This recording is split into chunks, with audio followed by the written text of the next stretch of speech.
Hello and welcome to Facebook Live with EastSpring Investments. For those who may not be familiar with EastSpring, EastSpring is a global asset manager with Asia at its core. We have on-the-ground presence in 11 Asian markets and manage 182 billion US dollars across multiple asset classes. I'm Florence, Head of Investment Marketing, and today I have with me Ken Wong. Welcome, Ken. Thank you. And Ken is Client Portfolio Manager at EastSpring Investments, and today he will be sharing with us tips on how investors can stay ahead of the markets in 2019. Now, Ken will be answering questions live from the viewers, so you can already start sending in questions on the markets which you may have for Ken. Now, Ken, 2018 has been a challenging year for investors. It has been. Most equity markets are down, most bond markets are down, and even this week alone, we have seen quite a lot of volatility Correct. in markets. Now, if we look back at 2018, two asset classes tend to stand out. Yep. US equities that has outperformed, Yep. and the US dollar that has rallied between 2 to 11% against various Asian currencies. So first question off the block for you, Ken, can the US dollar and US equities continue to outperform in 2019? That's a great question. We get that question asked All right. quite a bit because if you look at sort of where we are today, U.S. equity markets have been one of the best performing markets on the equity space this year.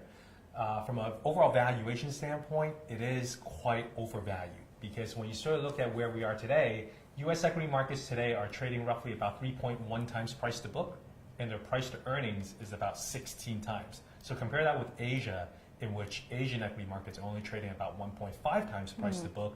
U.S. equity markets are basically twice as expensive as Asia. But with that said, the overall economic growth remains very solid.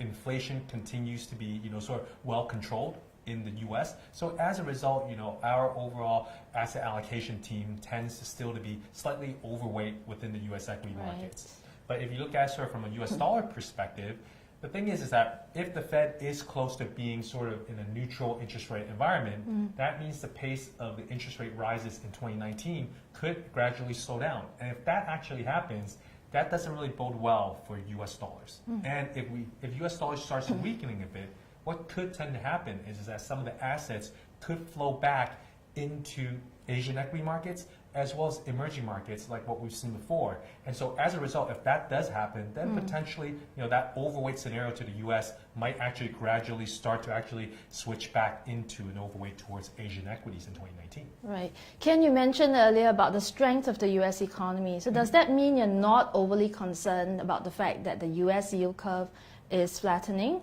It's flattening, and it was inverted as well just a couple of days ago. Well, I think the notion right now is the fact that the market is slightly concerned where interest rate rises have gone too quickly, and potentially that could have an impact on overall growth in the short term. And that's one of the reasons why you have an inverted yield curve where the 2-year interest rate is actually slightly higher than the 5-year interest rate. I think markets tend to behave sort of in a much more I would say more concerned state when the 2-year rate is higher than the 10-year rate, which isn't happening now for the moment. But if that does happen, then I think markets do have to be a bit more concerned about the overall growth sentiment in the U.S. Okay, earlier you also mentioned about the potential for capital to flow back to Asia. Now, Asian markets have corrected about 12% year to date. They have. And yes, and so should investors be paying more attention to Asia this year? There was an Outlook survey which EastSpring conducted recently, and 59%, so this is 59% of our respondents believe that Asia is going to be the most attractive region next year. What's your take? Well, Asia is definitely one of the better regions next year as an opportunity, especially from a bottom-up perspective. One of the reasons why we say this is that Asian equity markets, and when you sort of look at the price-to-book valuations, I think we have a slide here that actually shows investors that when Asian equity markets trade sort of within this 1.5, 1.6 times price-to-book, over the next 1, 3, 5 years, the return tends to be quite well. And factor in the fact that valuations are quite low on a price-to-earnings price-to-earnings basis standpoint as well, and the fact that earnings per share growth is actually quite strong in Asia with about 10% consensus growth for 2019, I think the overall prospects is actually quite good here in Asia, especially if, as we mentioned earlier, if we do start to see a slightly weakening of the US dollar, which would then tend to see flows heading back into this part of the world. Right. So US equities still positive and some upside for Asian markets given how cheap they are. How about bonds? With the Fed likely to continue to raise interest rates further next year, how should investors be looking at fixed income? So as you mentioned earlier, 2018 hasn't been the best year for bonds, given the fact how we've gone through interest rate rises. But with that said, 2019 could bode quite well for Asian bonds in particular. In particular, we saw what happened in 2018. Asian credits and Asian high yield credits, as well as Asian bonds, have been two of the worst, not necessarily worst, but two of the least performing markets relative to, let's say, the U.S. dollar bonds or U.S. bonds. So in that particular sense, we think that because the markets have probably overreacted a little bit in terms of the sell down, and given where valuations are, we believe that strong fundamentals and the low valuations make investing for Asian bonds in 2019 a very good opportunity for investors. Okay, so of course, besides offering potential returns from Asian fixed income, as you mentioned earlier, bonds clearly help to lower volatility in portfolios. Now, speaking of volatility, we have seen volatility spike this year, once in February due to concerns over US inflation, and then throughout the year, markets were a little choppy because of the trade tensions. Now, can we expect markets to be less volatile next year? Well, I'm not a fortune teller. Okay. Unfortunately, I can't tell you what's going to happen in 2019. But the thing is that if you look at in 2017, Asia ex-Japan equity markets only had 14 trading days in which the markets were up or down by more than 1%. But if you look at the first 10 months of 2018, there's already been 51 times in which the Asian ex-Japan equity markets have been up or down by more than 1%.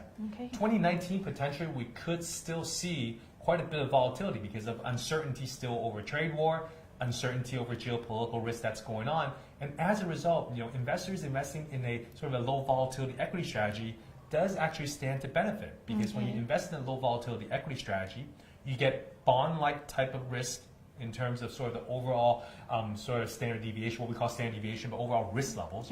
But you get equity-like returns. And you also get a downside protection, in which, in the loss scenarios like what we've seen this year, the low volatility equity strategies tend to outperform by quite a significant amount in a more down, uncertain year. So 2019, if it's anything near what we see in 2018, then Asian equity low volatility strategies makes a lot of sense, especially when you look at the EastSpring Asian equity low volatility strategies. They're all in the first quartile this year.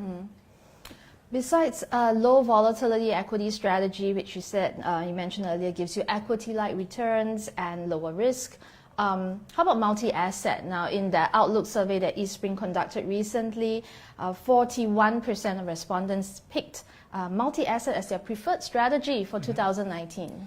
Yeah, I think multi-asset is a great way to look at when it comes to investing, because when you talk about sort of what are things going on with trade wars, and we talk about sort of the elections going on in Asia here. We've got the Indonesia election coming up in April, then we also have the elections coming up with India in May. So you do have some of this uncertainty, and I think for a lot of investors who aren't clearly sort of not sure how to invest, not sure how to actually place their investments for 2019, I think a great opportunity is to really invest in asset allocation funds, where you can leave it to the experts like ourselves to help with the overall allocations in terms of how much to invest in equities, how much to invest in bonds, as well as how much to invest in alternatives. I think having an expert do that for you is a great way when it comes to investing for 2019. Right. Now, for those who have just joined us, this is Facebook Live with EastSpring Investments, and I have with me Ken Wong, Client Portfolio Manager, and Ken has been sharing tips of what investors can expect or look out for in 2019. Now, Ken will be answering questions live shortly, so if you have not already done so, do start sending in your questions. Now, next question for you, Ken. Following the dinner which President Xi and President Trump had recently, markets initially rallied, then they corrected. Yes. And so how should investors be viewing trade tensions between China and the US? So back to that survey which EastSpring conducted, 42% of respondents said that trade tensions was the key risk for markets in 2019. Well, I think investors have to realize that the trade war is not going to be over the next few months. It's going to take much longer. In fact, we feel that it could take 1-2 years in order to really get things resolved. And so as a result, that's why investors still have to be pricing them, pricing sort of more uncertainty going on in 2019, especially during the first quarter or even first half of 2019. What tends to happen is that first quarter tends to be, cyclically a bit weak in the first quarter of 2019. And then by the second quarter and by the second half of the year, you tend to see a bit more, I would say, policy stimulus, especially from the Chinese government in terms of trying to help grow the economy. So I think this is something that investors need to be positioned for when it comes to what's happening, with overall trade wars and everything. But don't forget as well, I think a key fact is that with trade war, in particular with China, Chinese companies, and when you look at the listed Chinese companies, only 6% of their revenues comes from the U.S. So actually a very little exposure actually comes from the U.S. when it comes to listed Chinese companies. Of course, when you look at companies like Singapore, as well as companies in Japan, or as well as in Taiwan, they tend to be a bit more exposed towards the U.S. Okay. So now we're going to move on to questions that the viewers have for you. Okay. As a reminder, you can send in questions you have for Ken, and he will try to answer them in the time that we have. Now, the first question. Okay. Can I buy Japanese equities? You can. I think especially for medium to longer term investors, I think there's actually a lot of opportunities for Japanese equities. Now, I think one of the questions that you always get asked quite a bit is, if the yen, continues to appreciate, we've seen over the past day or two where the yen has appreciated slightly. Right. What happens if the yen continues to appreciate? Normally, in the previous scenarios, what tends to happen is that when you have a strong yen, Japanese equity markets tend to fall. When you have a weak yen, Japanese markets tend to go up. But over the past 18-24 months, that's kind of changed. We've seen a decoupling in which the relationship between the yen and as well as the topics has actually gone quite different. So we believe, and one of the main reasons why is that more and more investors now are focusing on the fundamentals of the Japanese companies. Okay. What they're seeing is that, despite the fact that the yen either weakens or strengthens, Japanese corporates are still making very good earnings growth. Their balance sheets are very clean, so there's a lot of opportunity for them to do a lot of different things. And as a result, this is why some of the individuals and some of the investors are very much focusing on Japanese equities again. Now, this year has been a bit of a down year, but again, relatively speaking, they performed fairly okay compared to the other Asian equity markets. So as a whole, when you compare Japan with other Asian equity markets, they have done slightly better. Right. And from a developed market standpoint, when you sort of look at it from a purely valuations from a bottom-up standpoint, Japanese equities looks very attractive from both on a price to earnings and a price to book basis. Okay. Another question on fixed income, Ken. Earlier you mentioned about Asian bonds. Correct. So which is better, US bonds or Asian bonds? Okay, well, we feel that Asian bonds are looking a bit more attractive. As I mentioned earlier, when you compare sort of the relative year-to-date returns, Asian bonds have underperformed, whether it be Asian bonds or Asian high-yield bonds. They've underperformed their counterparts, so the U.S. Treasuries or compared with the U.S. high-yield bonds. Okay. So when you compare that, because the fact that Asian bonds have underperformed this year, we feel that in 2019, you could potentially see better opportunities within the Asian bond space, especially when you look at the underlying fundamentals. Nothing's really changed here in Asia. We're still getting very good economic growth. We're still getting very good corporate earnings growth. And we're still seeing very little defaults by issuers here in Asia. So as a result, because the fact that interest rates are potentially sort of more on a neutral pattern, then chances are you would tend to see markets reverse a bit. And given how we've underperformed this year amongst Asian bond performances, you would tend to expect in 2019 to be a fairly good year for Asian bonds in general. Okay. How about the next question? What about the India market? So I understand that India is one of the country that's going to have elections next year. Yes. Yes. So in India's case, I think, when you sort of look at what's happening in India and when you sort of look at, with Prime Minister Modi and the chances for his re-election, the opportunities are actually quite good in India. The thing is that when you look at economic growth, when you look at corporate earnings growth, India is expected to have the fastest growing both economy as well as corporate earnings growth in 2019. So from an overall economy standpoint, India is expected to grow by roughly about 7.1, 7.2%. Okay. If you look at the corporate earnings growth, India is expected to grow by by roughly about 18 to 20% on an earnings per share basis. So these are actually very solid numbers. We know for a fact that Indian markets tend to be priced at a slight premium. But given the fact how the markets are sort of treating India as a bit of a, I would say, a bit of a question mark into 2019, that's where we feel the opportunities are definitely there, because the growth opportunity is just too big to ignore. Right. But when you invest in India, you can't get away from the currency. And the rupee has been very weak this year. It has been. Yes. So how should investors deal with that? I think when you invest in a place like India, it's also important to see, for instance, this year, one of the reasons why the currency has weakened quite a bit is that oil prices has been very volatile. India is one of the markets where they really focus on oil imports. And now with the strong dollar leading to the strong oil prices, that had a big impact on India. Now, given also the fact that oil prices have started to weaken over the past few weeks, what potentially you could see in India is that with lower oil prices, you could see the Indian government not having to subsidize the oil imports, which actually helps with their fiscal deficit. So overall, from an overall economic growth standpoint, things would help, and also without rising oil prices, that would lead to potentially not having that high of an inflation. So lower inflation rates would potentially lead to also the RBI, the central bank in India, not having to raise interest rates, which is also going to be very important, because the higher the interest rates, the higher the cost of borrowing. Right. Okay. Another question on the U.S. economy: can the slowdown in U.S. growth lead to a global recession? So we know that U.S. is the engine, right, for the global economy. It definitely can if it was a massive slowdown. Right. So if we get a huge slowdown where the U.S. is, seeing a negative growth or potentially flat growth, that has major impacts, because the U.S. are pretty much the biggest importers of goods and services from around the world, especially here in Asia and emerging markets.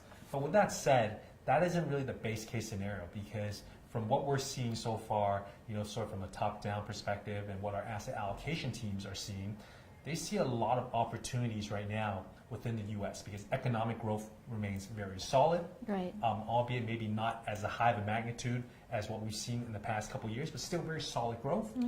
And also at the same time, because inflation's been tamed, we haven't really been seeing sort of massive inflation that could derail the U.S. economic growth as well. So given what we're seeing so far in the marketplace, we think the opportunities are still there within the U.S., especially from a top-down perspective. Right. Any comments? Next question. Any comment on the Singapore equity market in 2019? The Singapore economy has not been doing so well, and the STI performance has not been so well either. Yeah, I think in the case of Singapore, where potentially trade war has had an impact on Singapore, because I think one of the earlier slides that we talked, that we showed earlier, Singapore does rely quite heavily on the U.S. And potentially any sort of slowdown or any effects of the trade war with the global economy will see an impact for Singapore as a whole. But given how Singapore economically is still fundamentally sound, there hasn't been a lot of issues from that standpoint, we feel that 2019 could still be a fairly good year, especially if we continue to see a weakening of the U.S. dollar. Because as I mentioned earlier, a weakening of the U.S. dollar, what you could see is having assets flowing back into this part of the world. And when assets go into sort of other various countries in Asia, obviously one of the countries that will benefit, especially when investors want to invest in the ASEAN markets, will be here in Singapore because of the stability that the country has. Right. Next question, with the trade tensions, any views on U.S. technology versus Asian technology? Yeah, I mean, that's a hard one, right? Because if you look at it, U.S. technology is still the leader in terms of innovations, in terms of what they're doing. So most of the large U.S., most of the large global tech companies are from the U.S. China is just gradually, sort of developing its space as it moves up that innovative curve. But with that said, there are definitely a lot of opportunities as well within the Chinese tech space, right? Because when you sort of look at overall investment environments, we know for a fact that there's a lot of the likes of the Tencents and Alibabas of the world in China, but there's also a lot of hardware companies. There's a lot of various type of internet-related companies as well in China. That's really picking up steam. And so I think there's a lot to like, obviously within the US tech names, because they're being innovators in a lot of different things. But there's also a lot of Chinese tech companies, and also there's a lot of Taiwan tech companies, as well as South Korean tech companies, which are also doing very well. Okay, I'm reading the next question. I'm trying to sieve out some of the names of companies that they've put in there. But so, with this trade tensions again, and earlier you showed a slide that showed about the exposure to exports to the US. Correct. It's actually not as large as we imagine, right? Yep. But beyond that, could there be sort of a containment policy of sort that could be beyond just exports, but more like commercial relationships and doing business in China that could then impact the US or impact China more than just what that trade exposure suggests? It can be, right? Because you have to also realize is there's now a lot of US companies, multinational companies, who aren't necessarily exporting their goods to China. Case in point, you look at the auto sector. Right? Companies like GM, they're selling 4 million cars in China a year. Right. But the fact is that they make a lot of those cars in China. So it's actually not about them exporting the cars, but it's about their business practices in China. What happens if you get into a full-blown trade war is potentially China could set restrictions or limitations to how these companies operate within their country. So that's something that nobody wants, because nobody wins in this type of sort of trade war scenario. And so as a result, that's why we feel, yes, it's not going to be a 3-month solution, sort of happening, but over the next year, potentially over the next 18 months, we definitely will start to see more things developing and more things evolving. Because the one key element is that if we get a full-blown trade war, we could potentially see a 1% decline in China's GDP growth. Now, China is very specific, wanting to have a 6% GDP growth. Anytime if it falls anywhere even close to 6% or below that, you would expect the government to really increase a lot of policies to help stimulate the economy, such as maybe cutting VAT further, such as potentially reducing interest rates through RRR cuts or interest rate cuts, or maybe relaxing some of the policies.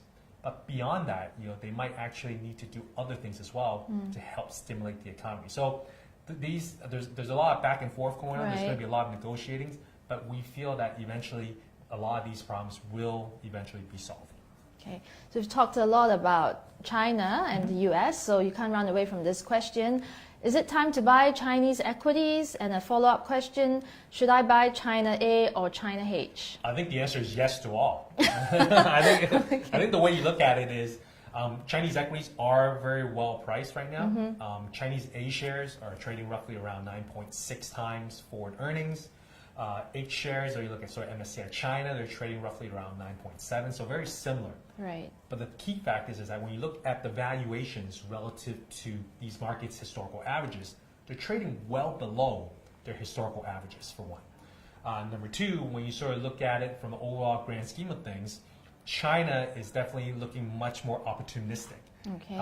We've seen that over the past couple of years, A shares have now been incorporated into the China equity benchmarks. Yep. But that's only going to grow, right? Over the next couple of years, exposure towards A shares will only continue to grow.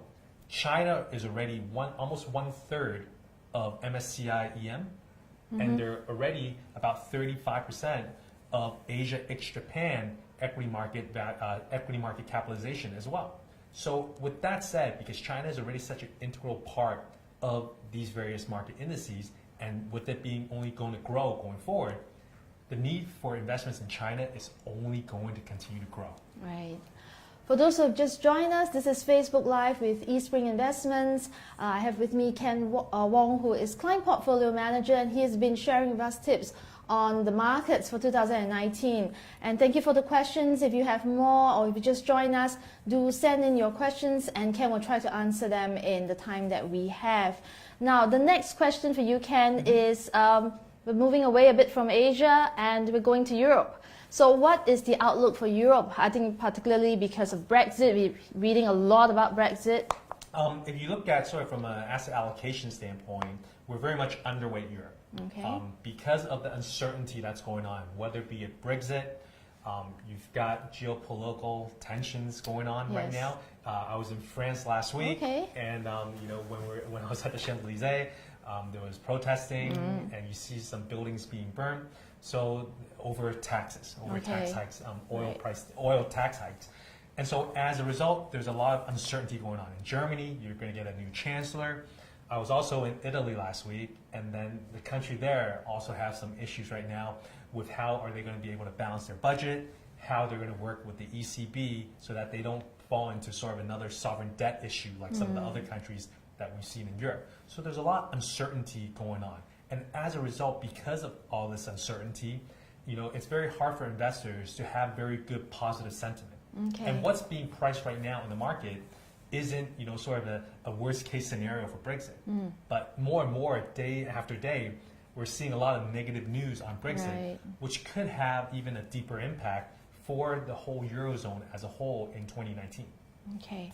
So Ken, I know you mentioned a bit about the US dollar just now, and we Yep. talked a bit about the rupee as well. But Yep. another question from the viewers is, will the US dollar stay strong in 2019? I think you touched a bit about that, but let's for those who may have just joined us, and can the Asian currencies strengthen against the US dollar in 2019?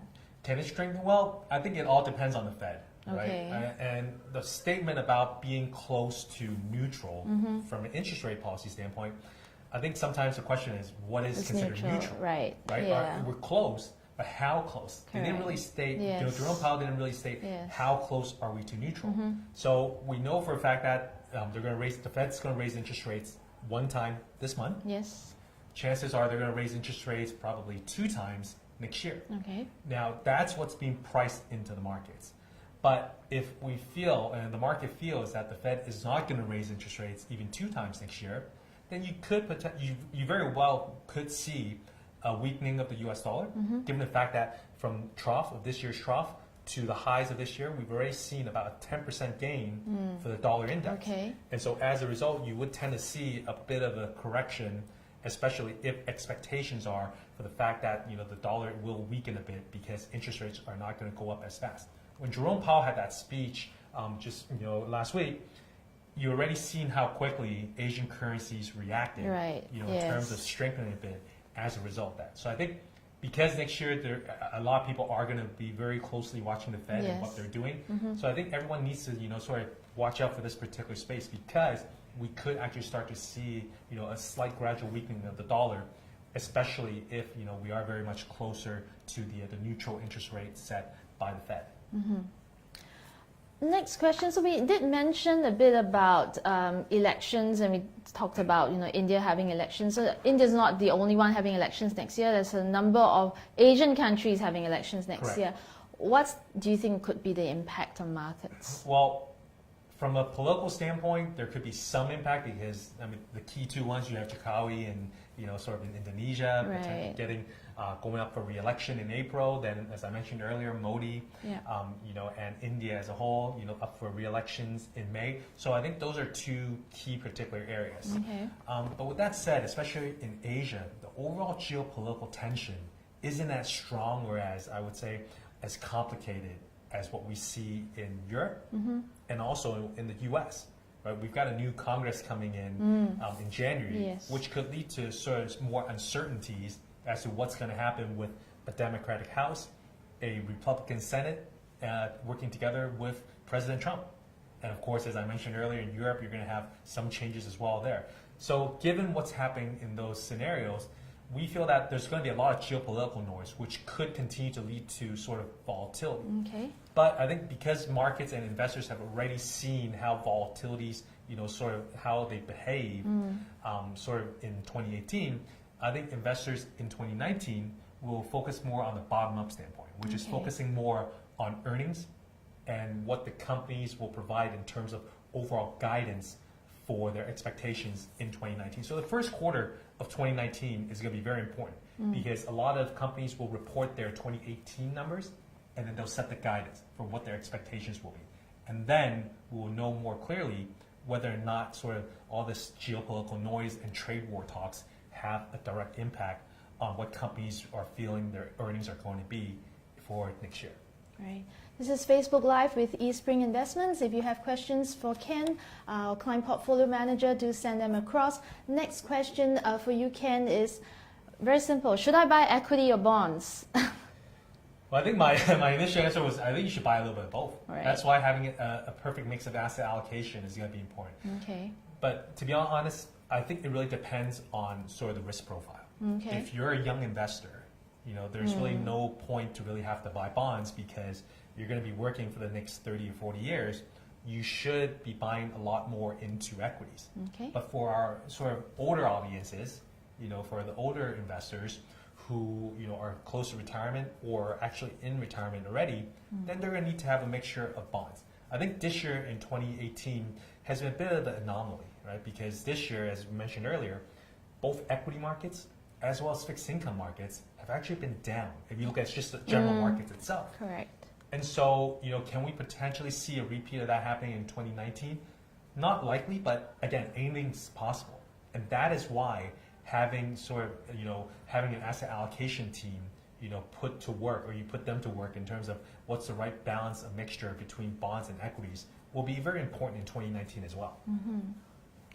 We're going to have to be ending pretty soon, so do send in your last questions, your pressing questions for 2019 about the markets. For Ken, I think we have another question on Japan. So perhaps besides the question is, can I buy Japanese equities? But I think you've kind of addressed that earlier. So small caps, large caps, any preference? No, there isn't really a specific preference, right? Because there are opportunities in both areas, right? I mean, small mid caps will have opportunities, but also large caps as well. Because across the board, Japanese equities continue to be priced very attractively.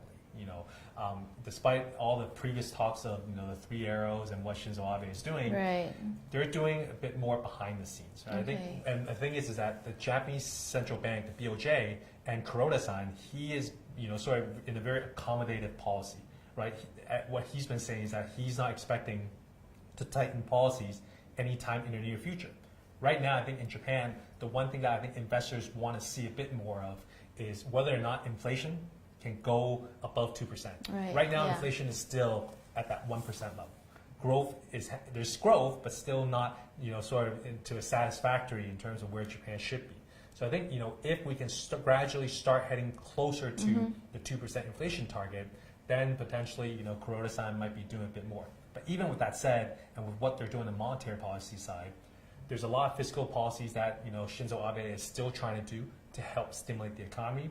While a lot of the Japanese companies are also doing a lot of sort of, mergers and acquisitions, as I had mentioned earlier, because they have a strong balance sheet, they can actually take that balance sheet and put it to use by acquiring different types of assets. And this is what Japanese companies are doing. Acquiring assets and borrowing money at very cheap, where then utilizing that cheap money to actually go out and actually do various acquisitions and increase on their capital expenditures. Right. Well, this next question is interesting, Ken. What is your view on Bitcoin? Well, I think with Bitcoin, we don't really have a specific view per se. I think the one thing with Bitcoin, which is going to be important, is from a regulatory standpoint.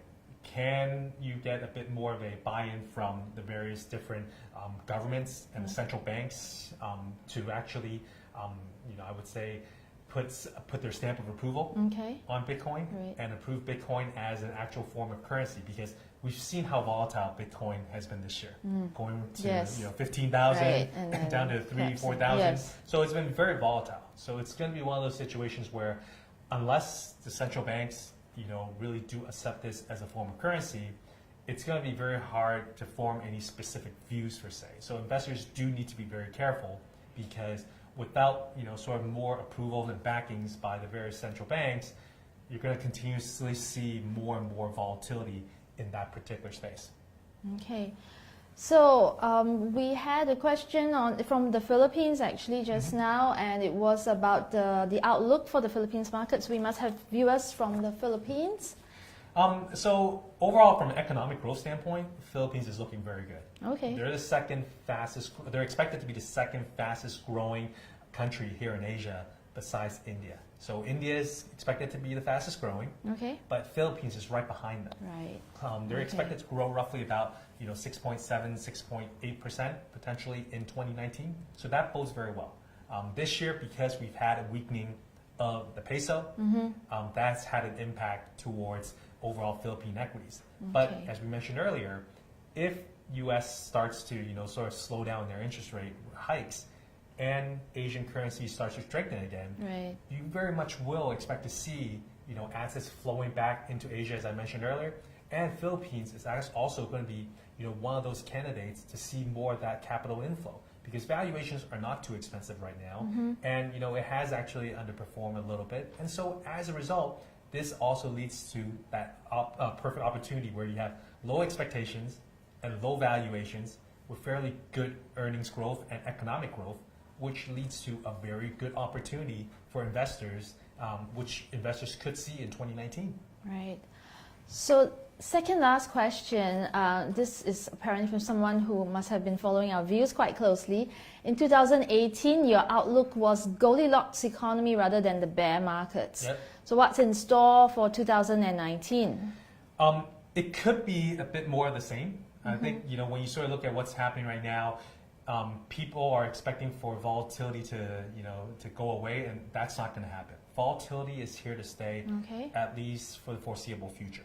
So with that in mind, because valuations this year are now much more cheaper than what they were last year, so there is a lot of opportunities to bottom fish as compared to what we saw at the end of 2017. At the end of 2017, we were at the end of a very strong bull run.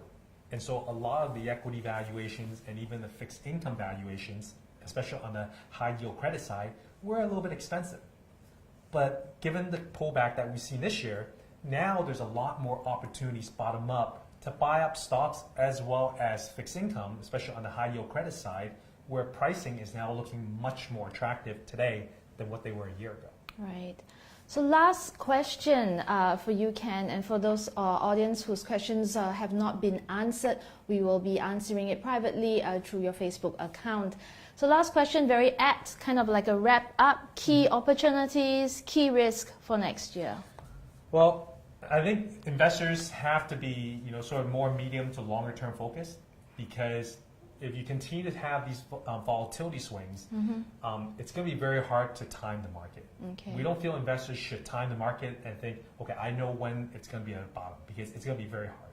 So taking a dollar cost averaging approach, whether it be investing in equities or fixed income, is probably going to be the best way, because there is really no way to say, okay, I know that this is going to be the bottom, because even professional investors like ourselves, or even somebody like Mr. Warren Buffett, cannot really time the market where they know where it's going to be exactly at the bottom.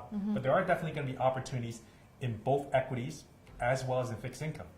We mentioned earlier, equities, we're still slightly bullish on the U.S. equity markets.